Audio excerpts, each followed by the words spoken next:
আজকের সংবাদ, প্রধানমন্ত্রীকে জাতিসংঘের চিঠি, যে জবাব দিল সরকার। আরও থাকছে, 10 আগস্ট পর্যন্ত এইচএসসির সব পরীক্ষা স্থগিত। এতক্ষণ শুনছিলেন সংবাদ শিরোনাম, এখন শুনবেন বিস্তারিত। জাতিসংঘের মানবাধিকার কমিশন কোটা সংস্কার আন্দোলন ঘিরে বিক্ষোভকারীদের উপর আইন শৃঙ্খলা রক্ষাকারী বাহিনীর নির্বিচার গ্রেপ্তার ও নির্যাতন গভীরভাবে উদ্বিগ্ন। এ ধরনের নির্যাতন রোধ, মত প্রকাশের স্বাধীনতা ও শান্তিপূর্ণ সভা সমাবেশের অধিকার সমুন্নত রাখতে আইন শৃঙ্খলা রক্ষার সামগ্রিক ব্যবস্থার সংস্কার গুরুত্বপূর্ণ।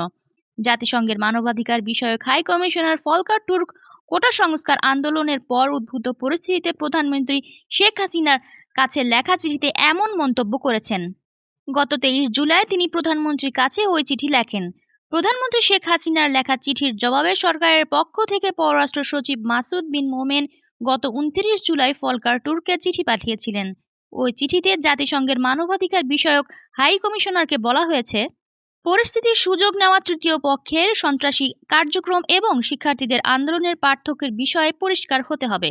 বর্তমানে ঘটনার বিচারিক ও প্রশাসনিক তদন্ত চলছে। এ সময় জাতিসংঘের মানবাধিকার কমিশন ও এর সংশ্লিষ্টদের বাংলাদেশ নিয়ে চূড়ান্ত মন্তব্য করা থেকে বিরত থাকা উচিত। তা না হলে সেটি আন্তর্জাতিক গণমাধ্যম সহ মানুষের ধারণা অন্যদিকে প্রভাবিত করতে পারে।